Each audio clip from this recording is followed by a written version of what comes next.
राधे राधे दर्शकों, आज की वीडियो है बेटी की विदाई। सावित्री का रो रो कर बुरा हाल था। रीना की आंसुओं की लड़ी टूट नहीं रही थी। रीना की बुआ ने गले लगाते हुए कहा, बेटी ससुराल ही तेरा सब कुछ है, सास ससुर का ध्यान रखना, दोनों पक्ष की लाज रखना। रीना की माँ ने झटके से रीना को गले लगाया, कहा, बेटी तू अपनी माँ को भूल मत जाना, ससुराल में अपना ध्यान रखना।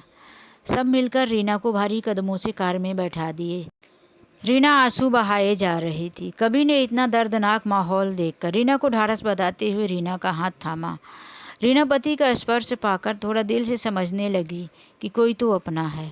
बाकी रीना को ऐसा लग रहा था कि मैंने सब अपनों को पीछे ही छोड़ दिया। करीब 2-3 घंटे कार चलने के बाद रीना ससुराल की दहलीज पर खड़ी थी।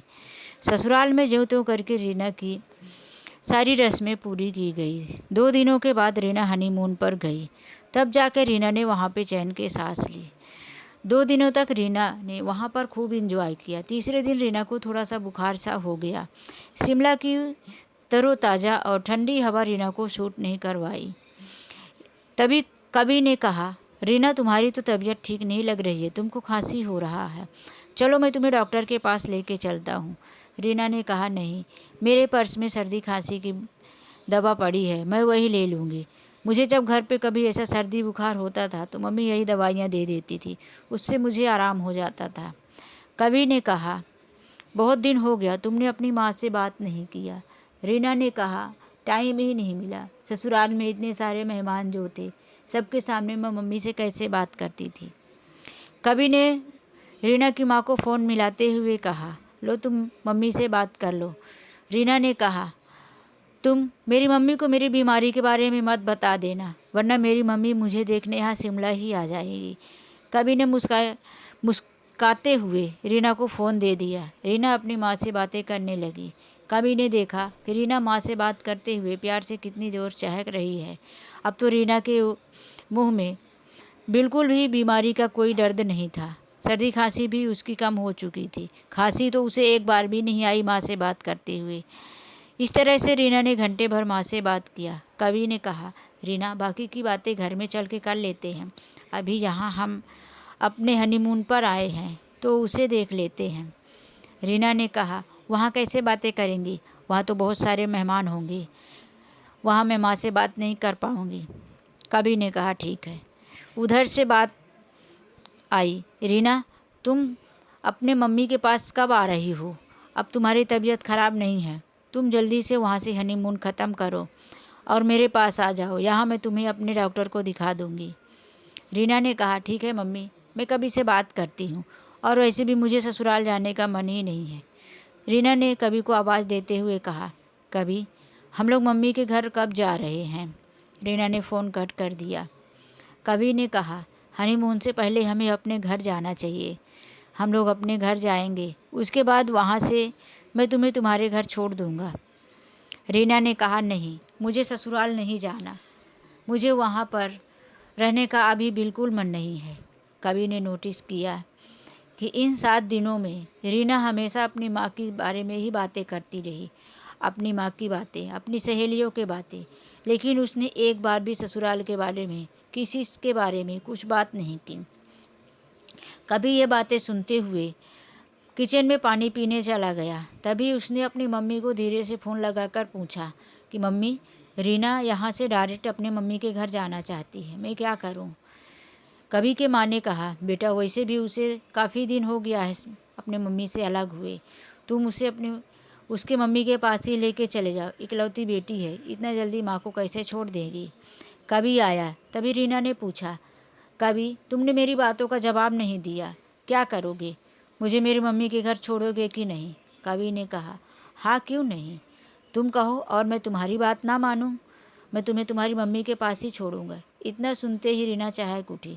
उसकी बीमारी पता नहीं कहाँ गायब हो गई। और कुछ ही टाइम के बाद सब लोग तैयार हुए। रीना अपने मम्मी के घर गई। मम्मी को पाते ही रीना मम्मी से लिपट लिपट कर रोने लगी। रीना की मम्मी भी कहने लगी, चुप कर, कितनी पतली हो गई है। रीना कहने लगी, अरे मम्मी तुम भी ना।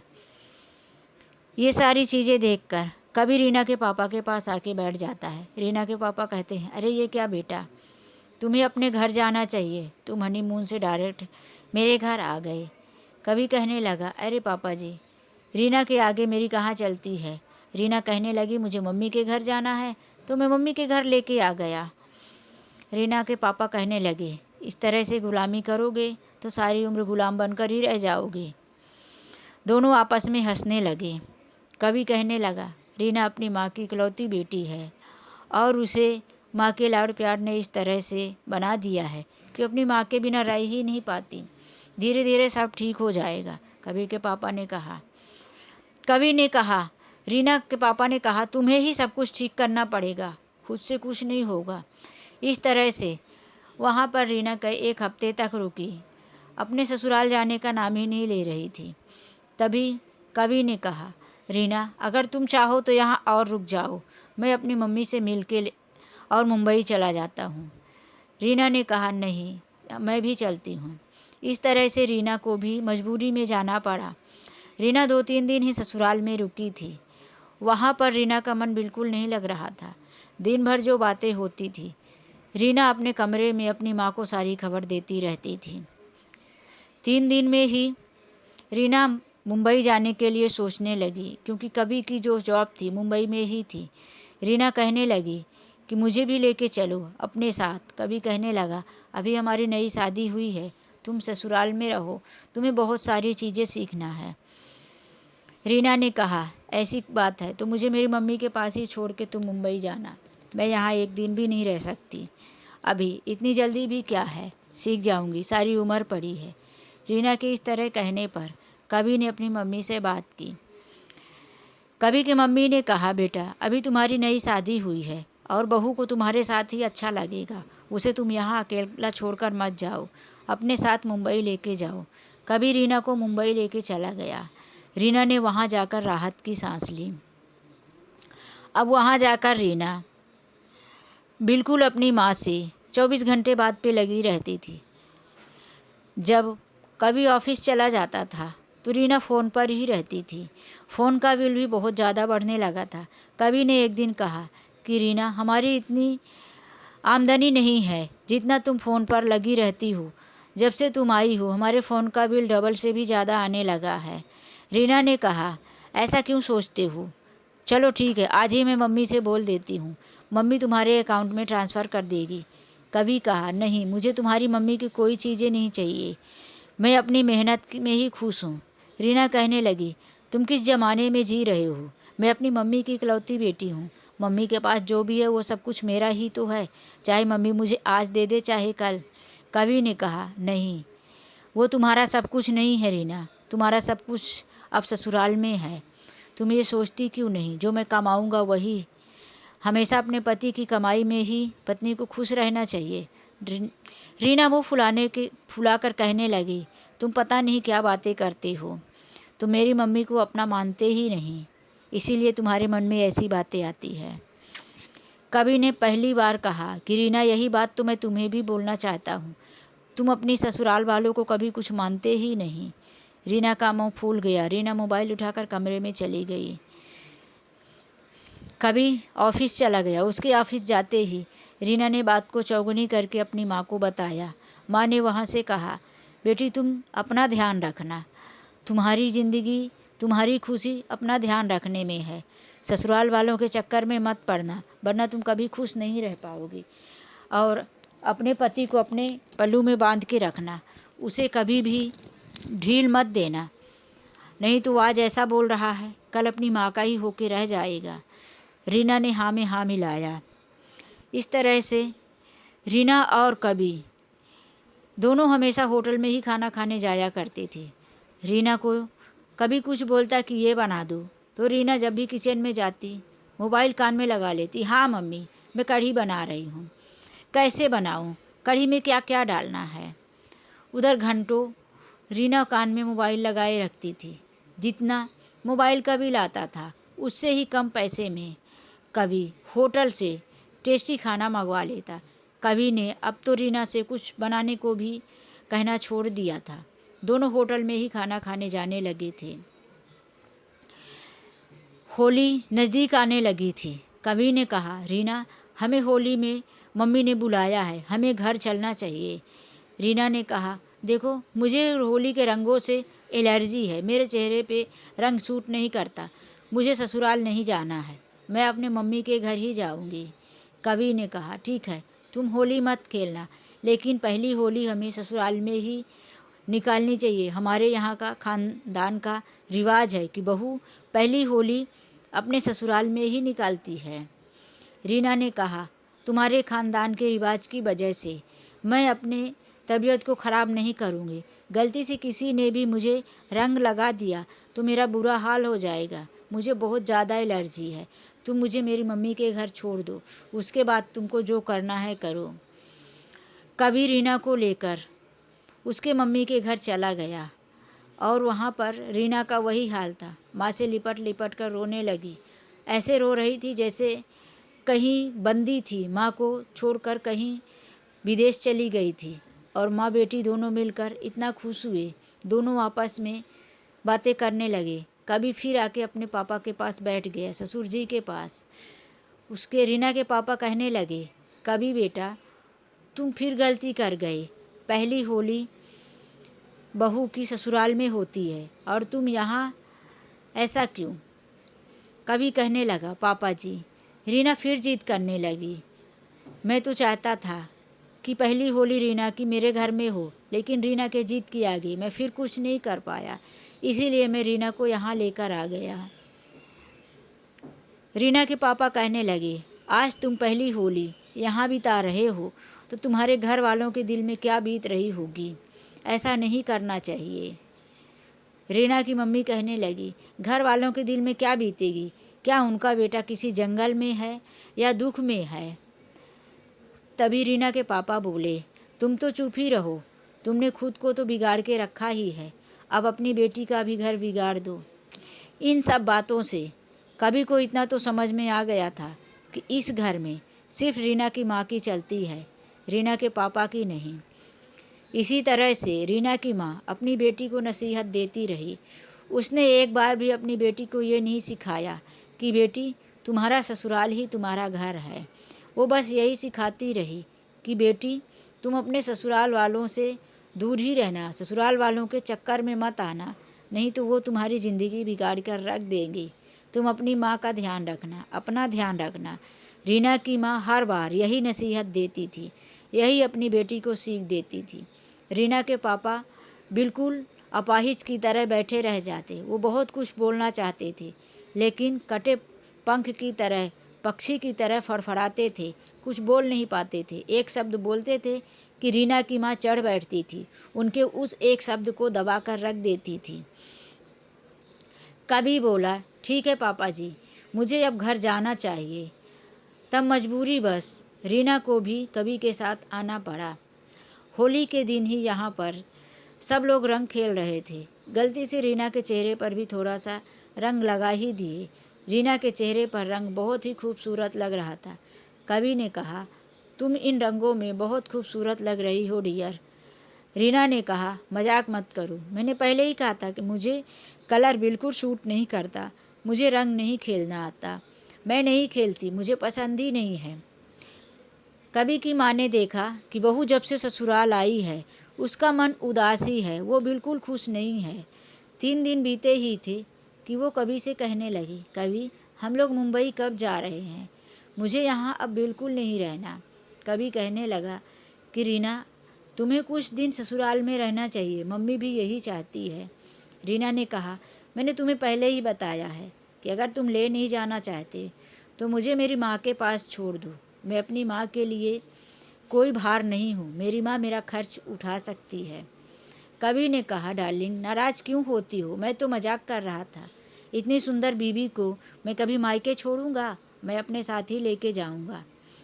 5 दिन में ही कवि रीना को मुंबई लेकर आ गया। घर में जितनी सारी बातें गुजरी थी, कवि के ऑफिस जाने के बाद रीना ने आराम से सारी बातें अपनी माँ को बताई। माँ ने कहा, भला हुआ तू मुंबई चली आई, नहीं उन लोगों के बीच में तू पिस जाती, कैसे ससुराल में सब लोगों के लिए खाना बनाती, कैसे तू काम करती, तेरी तो हालत ही ख़राब हो जाती। और इधर मुझे भी कहाँ चैन सुकून मिलता तुझे इस हालत में देखकर। इस तरह से माँ ने नसीहत देना शुरू कर दिया। एक दिन कवि और रीना दोनों शॉपिंग मॉल में गए हुए थे। रीना को वहाँ पर एक महंगी घड़ी पसंद आ गई। कवि को उसने खींचकर उस घड़ी के पास ले गई और कहा, कवि मुझे ये घड़ी चाहिए। कवि ने कहा, रीना तुम्हारे पास इतनी सारी घड़ी पड़ी हुई है, कुछ तो तुमने हाथ में पहना भी नहीं है और तुम बोल रही हो कि मुझे घड़ी चाहिए। चलो बाद में हम तुम्हें घड़ी दिला देंगे। इस तरह से कहकर कवि बाहर निकल गया। गुस्से से रीना भी बाहर निकल कर आई। दोनों पूरे रास्ते भर बात नहीं किए। रीना मुंह फुलाए थी। घर के अंदर आते ही रीना का गुस्सा फट पड़ा। रीना चिल्लाने लगी, तुम्हारी हिम्मत कैसे हुई मेरी पसंद की हुई चीज़ को ठुकराने की? मेरी मम्मी ने आज तक मेरे साथ ऐसा कभी नहीं किया। जो चीज़ मैं पसंद कर देती थी मेरी मम्मी उसे बिना दिलाए नहीं रहती थी। मैंने तुमसे पहली बार सिर्फ एक घड़ी ही तो मांगी थी और वो भी तुमने मना कर दिया। कभी कहने लगा, डार्लिंग मेरी इतनी कहाँ हिम्मत कि मैं तुम्हें किसी चीज़ के लिए मना कर सकूं।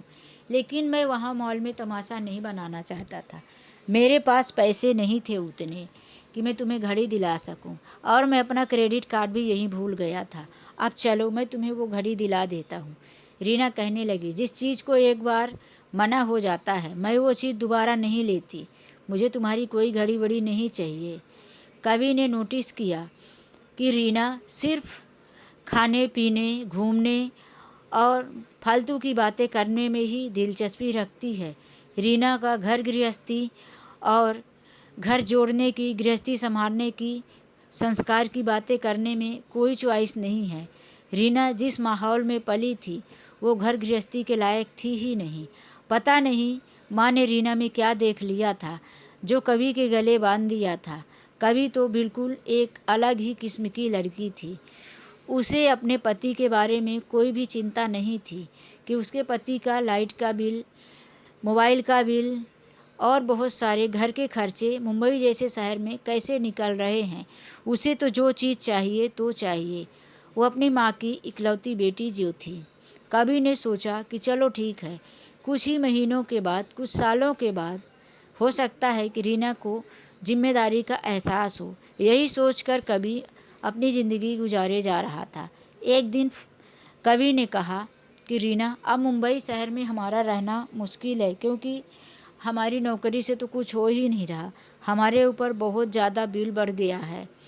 तो हो सकता है कि अब हम वापस अपने घर ही जाकर रहें। ऐसा सुनकर रीना के पैरों तली ज़मीन ही सरक गई। रीना अपनी माँ को ये सारी बात बहुत जल्द बताना चाहती थी। उसने कवि को किसी तरह से जल्दी जल्दी में ऑफिस के लिए विदा किया और फ़ोन लेकर बैठ गई। माँ, मैं तो लूट गई, बर्बाद हो गई। अब मुझे ससुराल में रहना पड़ेगा। तुम कुछ करो मम्मी, नहीं तो मैं मर जाऊंगी। बिल्कुल नहीं रह पाऊंगी ससुराल में।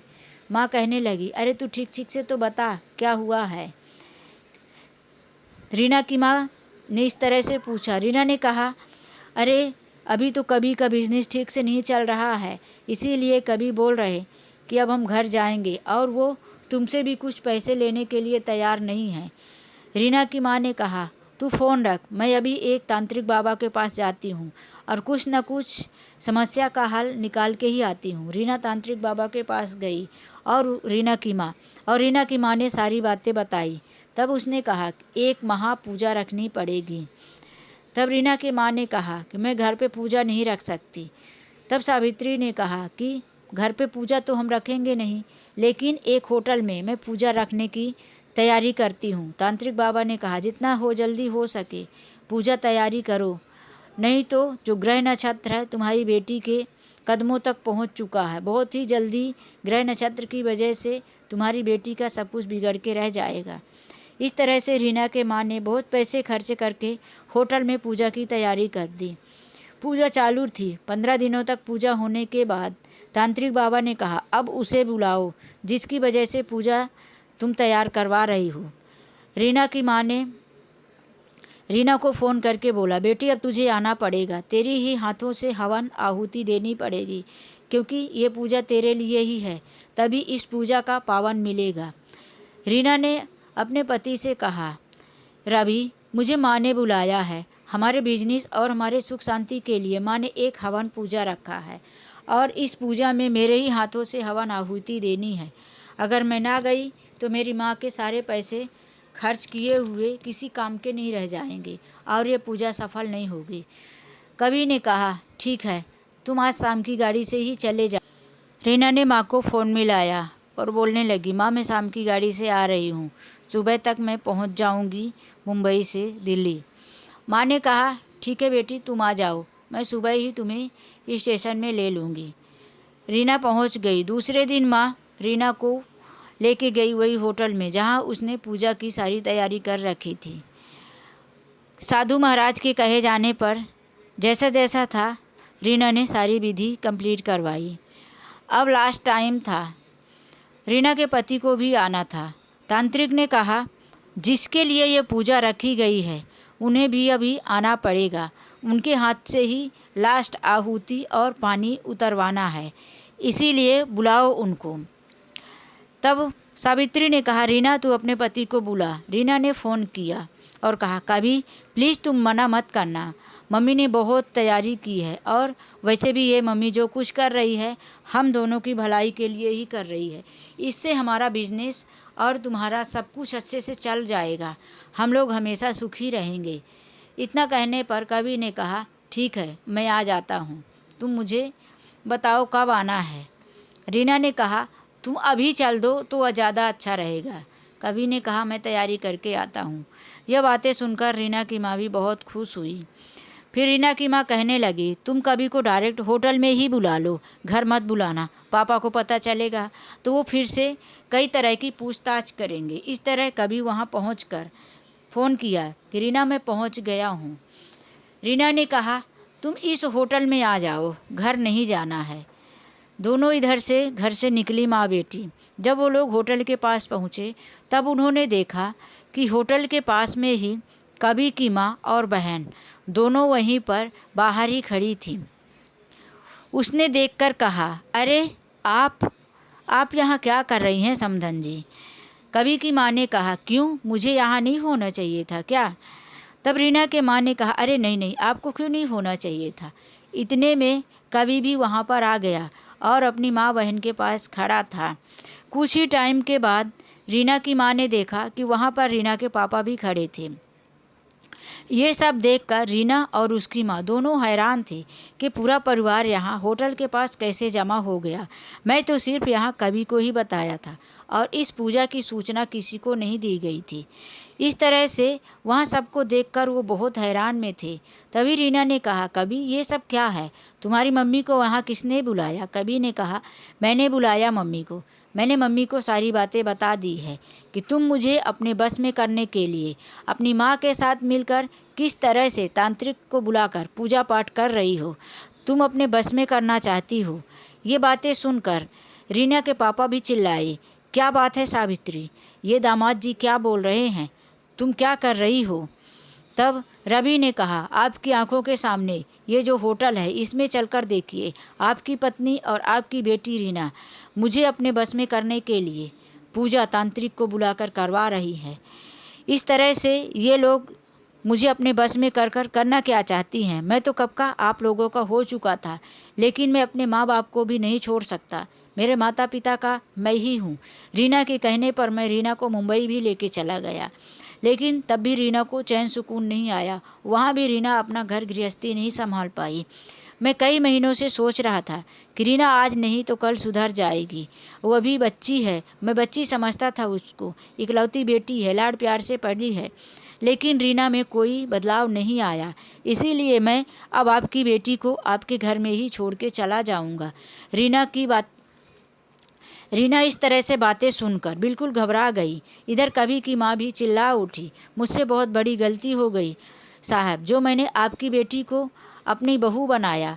मैं तो आपके व्यवहार से बिल्कुल बहुत आभारी थी। मुझे लगा कि पिता इतने अच्छे हैं तो बेटी भी अच्छी होगी। मेरा वो दिन बहुत ही ख़राब दिन था जब मैंने एक प्रोग्राम में रीना को देखा था। रीना हमेशा हंसने चहकने वाली और खुले दिल की लड़की थी। मुझे लगा इस तरह से वो शादीशुदा ज़िंदगी में भी हंसती खेलती आएगी, लेकिन रीना, मुझे क्या पता था कि अपनी माँ को कभी भूल ही नहीं पाएगी। रीना कहीं रहने के लायक ही नहीं है, उसे उसकी माँ के पास ही रहने दो। चल बेटा रवि, अब हमारा यहाँ कोई काम नहीं है, इस तरह से कहकर वो लोग जाने लगे। तभी रीना के पापा दोनों हाथ जोड़कर सामने खड़े हो गए और कहने लगे, मुझे माफ़ कर दीजिए समधन जी, मैं तो पहले ही दामाद को कह रहा था कि इस तरह से छूट मत दो, थोड़ा टाइट से रहो, लेकिन दामाद मेरे इशारे को समझ नहीं पाए। ये सारी बातें सावित्री खड़े खड़े सुन रही थी। अब तो सावित्री के गुनाह सावित्री के सामने आ गए थे। उसके जो काली करतूतें थी सब लोगों के सामने आ गए थे। सावित्री को अपने किए पर बहुत पछतावा हो रहा था कि आज उसकी वजह से उसकी बेटी का घर टूट चुका था। अब वो कहीं का नहीं थी, बेटी को लेकर घर पर आ गई थी और रवि अपनी माँ बहन के साथ अपने घर आ गया। ये सारी बातें होने के बाद सावित्री ने तुरंत अपनी ननद को फ़ोन लगाया, क्योंकि उसकी ननद ने ही ये रिश्ता करवाया था। उसने ननद से सारी बात बताई और कहने लगी कि सब बहुत गड़बड़ हो गया है, तुम जल्दी से आ जाओ। रीना की बुआ अपने मायके आ गई और उसने वहाँ से फ़ोन किया। कहने लगी कि देखो आप लोग आ जाओ, हम लोग घर में बैठ के बातें करेंगे, जो भी गलती हुई है उसे हम लोग सुधारेंगे, एक चांस और दे दो। ये रिश्ता मैंने करवाया था और मुझे पता है कि मेरी भतीजी इतनी बुरी लड़की नहीं है। वो अपनी माँ की बहकावे में आकर ही इस तरह से करती रही। उसे अगर अच्छे से समझाया जाएगा तो वो एक अच्छी बहू साबित होगी। इस बात की गारंटी मैं लेती हूँ। मैंने रिश्ता करवाया था, एक बार मेरी लाज रख दो।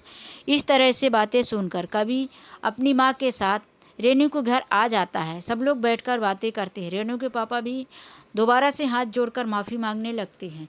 रेनू की माँ सावित्री हाथ जोड़कर खड़ी थी और कहने लगी, समधन जी मुझे माफ़ कर दीजिए, मैं अब अपनी बेटी के ज़िंदगी में कोई दखल अंदाजी नहीं करूँगी। मुझे पता चल गया है कि सारी गलती मेरी ही है। और उसने अपनी बेटी का हाथ देते हुए कहा, ये आपकी बहू है, आपके घर में ही सुखी रहेगी, इसे आप अपने घर में ले जाइए, आप जैसे चाहे वैसे रहें, रखिए इसको, मैं आपके बीच में बिल्कुल नहीं बोलने वाली हूँ। तभी कवि की माँ ने कहा, मैं तो पहले भी रेनू को अपनी बेटी ही मानती थी, मैंने कभी उसे बहू की तरह रखा ही नहीं और आज भी मैं उसे अपनी बेटी की तरह ही रखूँगी। रीना के माँ को अब एहसास हो गया था कि बेटी पराई होती है। रीना ने भी अपने पति से कहा था कि कभी मैं अपनी माँ के लिए बोझ नहीं हूँ, मैं अपनी माँ की इकलौती संतान हूँ, मैं जब तक चाहूँ अपनी माँ के साथ रह सकती हूँ। लेकिन ये सारा माहौल देखकर रीना को भी एहसास हो गया कि बेटी पराई होने के बाद माँ के लिए बोझ ही होती है। वो मैं गलतफहमी में थी कि मैं माँ के लिए बोझ नहीं हूँ। उसने भी अपनी गलती मानते हुए कवि से कहा, कवि मुझे माफ़ कर दो, मैं दिल से तुमसे बहुत प्यार करती हूँ, लेकिन मैं न समझ थी। बिल्कुल मैं घर गृहस्थी में मेरा मन नहीं लगा, क्योंकि मैं बचपन में ऐसे माहौल से ही पली थी। कवि तो कभी भी रीना के इन बातों को इतना ज़्यादा गहराई से नहीं लेता था, इसलिए उसने रीना को माफ़ कर दिया और रीना की विदाई करवाकर अपने घर लेकर चला गया। आज रीना की माँ फूट फूट कर रोई और उसने कहा, बेटी अब तुम अपने ससुराल में ही रहना, अपने सास ससुर का ध्यान रखना और दोनों पक्ष की लाज रखना। कोई भी ससुराल की कैसी भी खबर होगी मुझे मत देखना, मुझे मत बताना, क्योंकि बेटी की बार बार सूचना मिलने पर माँ का दिल बेचैन हो ही जाता है। जब तक तुम्हारे सास ससुर ना चाहें, ज़बरदस्ती करके मेरे घर पे मत आना। इस तरह से रीना की माँ ना जाने कितनी सीख रीना को देती चली गई। आखिरी तौर पर आज रीना की सच्चे दिल से विदाई रीना के माँ ने की थी। इसीलिए कहते हैं कि यदि माँ चाहे तो अपनी बेटी का घर बना सकती है और माँ चाहे तो बिगाड़ सकती है। कहावत भी है कि माँ चाहे तो बेटी को बिगाड़ दे और पटवारी चाहे तो खेत को बिगाड़ दे और सुधार दे। तो दोस्तों ये वीडियो यहीं से ख़त्म होती है। अब रीना अपने घर में सुखी से रह रही है, दोनों पक्षों में अच्छा मेलजोल भी है। तो आज के लिए बस इतना ही। इस कहानी से आप लोगों को क्या सीख मिली ये कमेंट में ज़रूर लिखना। मिलते हैं एक ऐसी ही नई कहानी के साथ। अपने माता पिता का ध्यान रखना और आप लोग भी अपने दोनों पक्षों की लाज रखना। बेटी हो या बेटा, दोनों को बराबर से मान सम्मान देना। चाहे आप कोई ये वीडियो लड़का सुन रहे हो तो भी अपने ससुराल और अपनी माँ के पक्ष को दोनों को बराबर से मान सम्मान देना, मेरा यही मतलब था। मिलते हैं एक नई कहानी के साथ। राधे राधे, जय श्री कृष्णा।